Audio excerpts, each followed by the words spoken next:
Have you seen the news? Everything's awful, and the world's going to hell. But is that really true? In the past, we had to focus on danger, or we didn't survive. Good things like building a house, accumulating wealth, and raising a family happen slowly. Bad things happen fast, so we tend to underappreciate the good and focus on the bad.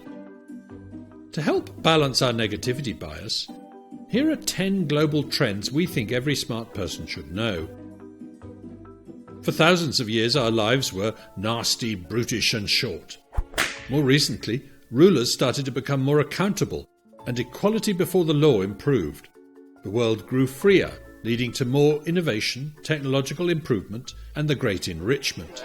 The world's economy grew 100-fold in the last 200 years, and standards of living skyrocketed.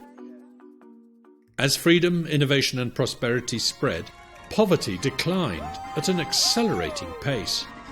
Over the last 25 years, 137,000 people have been lifted out of extreme poverty every day.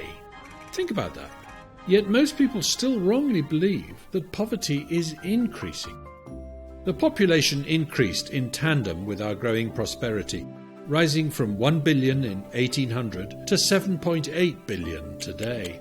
But thanks to falling birth rates, the world's population will peak in 2060 and then start to fall. In 2100, there may be as many people in the world as there are today.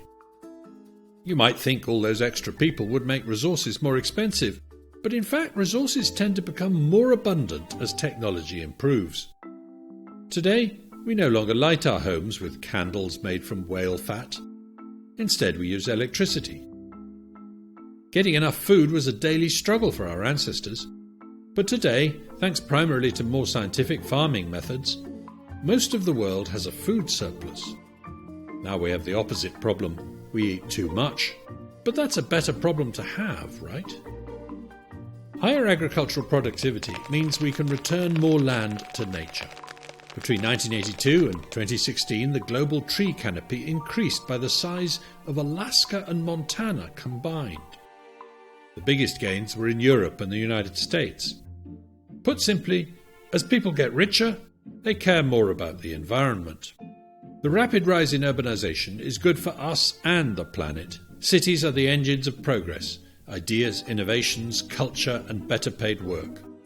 And the average city dweller uses less energy, emits less carbon dioxide, and has a smaller land footprint than the folks in the countryside. Despite some backsliding, the world has generally become less authoritarian and more democratic since the collapse of the Soviet Empire some 30 years ago. More power to the people. Partly due to democratization, enrichment, and economic interdependence, the number of wars between nations declined since the end of World War II, even though the total number of countries increased. Wars have also become less deadly. And finally, the chance of dying in a natural disaster like an earthquake, flood, drought, storm, or wildfire fell by 99% in 90 years. With greater wealth and advanced technology, we can plan better and build safer. You've probably thought, no way, at some point in this video. But our data come from top experts and global institutions like the UN, WHO, and World Bank. And we're certainly not saying that everything's rosy. There's still lots to do to make the world even better. If you'd like to read more, check out our website and buy our book. It's good to celebrate how far we've come, to understand our negativity bias, and to develop a rationally optimistic view of humanity.